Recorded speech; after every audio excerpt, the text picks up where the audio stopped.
السلام علیکم جی، میں ہوں عاقب نواز۔ آج ایک نئی ویڈیو کے ساتھ حاضر ہوں۔ چند دن پہلے ایک دوست کے ساتھ گپ شپ ہو رہی تھی اور ایک پولینڈ پلٹ دوست ہمیں ایک واقعہ سنا رہا تھا کہ پولینڈ کی قوم کیسی ہے۔ اس کا کہنا تھا کہ اگر کسی گراسی پلاٹ میں آپ جوتوں سمیت داخل ہو جاتے ہیں تو نہ وہاں پہ آپ کا کوئی چالان ہوتا ہے، نہ پولیس والے آپ کو روکتے ہیں، نہ اس پارک کی سیکیورٹی آپ کو روکتی ہے، بلکہ وہاں کے لوگ آپ کو کان سے پکڑ کے اس پارک سے یا اس گراؤنڈ سے باہر نکال دیتے ہیں کہ تم کہاں سے ہمارا ملک گندہ کرنے آ گئے ہو۔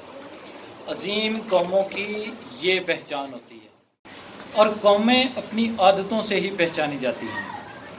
آج جس کریکٹر کو میں ڈسکس کرنا چاہ رہا ہوں وہ ہے عبدالرشید۔ عبدالرشید میپکو سب ڈویژن چوک سرور شہید کا ایک کلرک ہے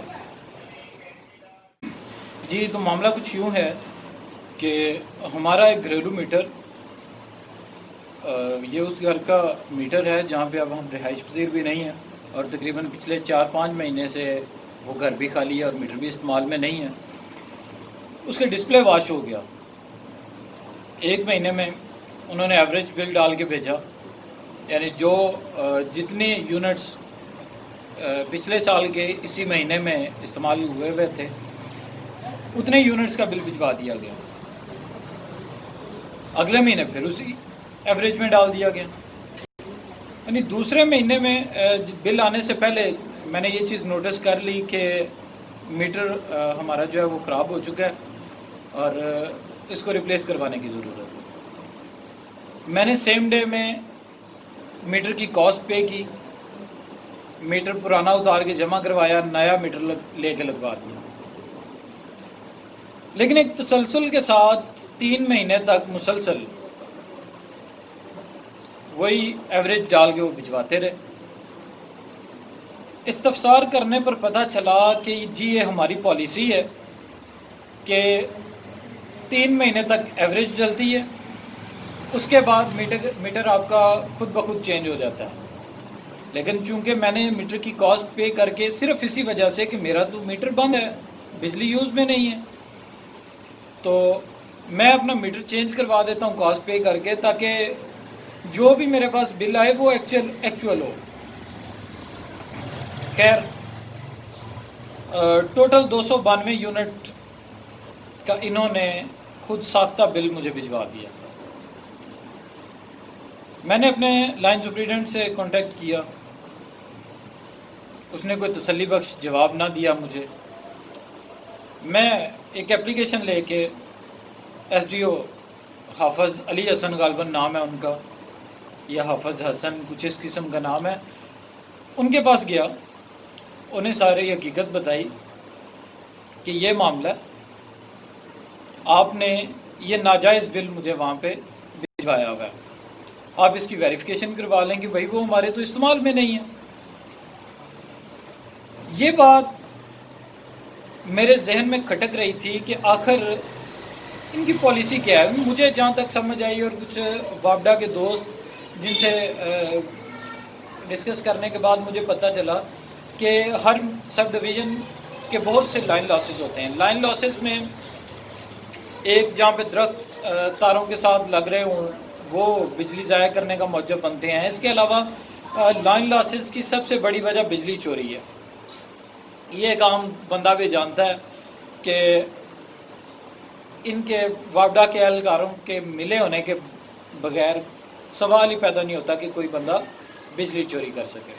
تو یہ اپنے ان لائن لاسز کو پورا کرنے کے لیے غریب عوام کی ہڈیوں میں سے نچوڑتے ہیں اس طرح یہ یونٹس۔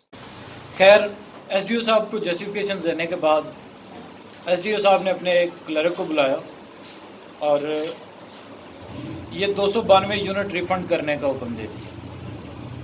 اس کلرک کا نام تھا عبدالرشید۔ رشید صاحب کو حکم ہوا کہ آپ ان کا لیٹر ٹائپ کر دیں اور سرکل آفس کوٹدو میں بھجوا دیں۔ رشید صاحب کو ڈاکومنٹس دینے کے بعد رشید صاحب نے ہمیں ٹائم دیا جی کہ آپ کل ہم سے اپنا یہ لیٹر لے لیجیے۔ دل کو بڑی تسلی ہوئی کہ یار ہمارے اداروں میں بڑے اچھے کام ہو رہے ہیں یار. پی این سے لے کے ایس ڈی او تک جتنے بھی وہاں پہ لوگ تھے سب کا اخلاق بڑا اچھا تھا. مسئلہ کہاں سے شروع ہوا؟ دوسرے دن پتہ کیا لیٹر بھی ٹائپ نہیں ہوا. تیسرے دن، چوتھے دن میں اپنی چھٹیاں گزار کے واپس اسلام آباد آ گیا. اس کے بعد والد صاحب لگانے لگے چکر. تقریباً 1 مہینہ ہو گیا اس بات کو. اگلا بل بھی آ چکا ہے، وہ 292 یونٹ ایڈ ہو گئے، اگلے بل میں بھی آ چکے ہیں. لیکن عبدالرشید صاحب نے ابھی تک وہ لیٹر نہیں ٹائپ کیا. اور یہ مجھے یقین ہے کہ ہارڈلی 20 منٹ سے زیادہ نہیں لگتے ہوں گے اس میں. میری اس ساری گفتگو کا مقصد یہ ہے کہ اس قسم کے لوگ جو ہیں ان کی حوصلہ شکنی کرنے کے لیے جب تک بحیثیت قوم ہم ان کی حوصلہ شکنی نہیں کریں گے، ان سے سماجی بائیکاٹ نہیں کریں گے. مطلب ایک گورنمنٹ کا ملازم یا کوئی بھی کسی بھی سیکٹر کا ملازم جو ہے وہ اگر اپنے فرائض میں کوتاہی برت رہا ہے تو ارد گرد کے اس کے رشتہ دار، اس کے گھر والے، اس کے حلقہ احباب اس کو اس بات کا سختی سے احساس دلوائیں کہ یار تم بہت غلط کر رہے ہو، تم بہت غلط آدمی ہو جو اپنے فرائض کو سر انجام نہیں دے رہے ٹھیک طریقے سے. اسے اس چیز کا اندازہ ہو کہ میں ایک بددیانت شخص ہوں اور یہ ذمہ داری ان کے حلقہ احباب کی ہے. کیونکہ ایک بات تو طے ہے کہ نہ نواز شریف کے جانے سے تبدیلی آنی ہے اور نہ عمران خان کے آنے سے تبدیلی آئی ہے اور نہ آنے کے چانسز ہیں. تبدیلی کی واحد راہ یہ ہے کہ ہر شخص غلط کو غلط کہنا شروع کر دے اور جو غلط کر رہا ہے اس کو احساس دلوانا شروع کر دیں کہ بھائی تو غلط کر رہا ہے. جیسے یہ ویڈیو جب رشید صاحب تک پہنچے گی، رشید صاحب کو میں یقین سے کہہ سکتا ہوں کہ اگر ان میں رتی برابر بھی شرم ہے تو انہیں ضرور احساس ہوگا اپنی غلطی کا. ٹھیک ہے، انسان کی بہت ساری مجبوریاں ہوتی ہیں، ان کو 110 مجبوریاں ہوں گی، وہ بڑی مشکلات میں ہوں گے، لیکن ان کو یہ بھی خیال کرنا چاہیے کہ اگر 50-55 برس کا بندہ ایک آ کے تمہارے دفتر میں 6 چکر لگا چکا ہے محض 292 یونٹ کی خاطر اور اس بندے کو ذلیل خار کر کے رکھ دیا ہوا ہے تم نے، وہ بھی تو انسان ہے نا یار، تمہاری مجبوریاں کچھ زیادہ ہیں اس سے. لہٰذا آپ سب سے گزارش ہے کہ اپنے ارد گرد اپنے دائیں بائیں کام کرنے والے، اگر آپ کہیں پہ جاب کر رہے ہیں تو آپ کے ارد گرد بہت سارے رشید ہوں گے، آپ کا روزانہ بڑے رشیدوں کے ساتھ واسطہ پڑتا ہوگا.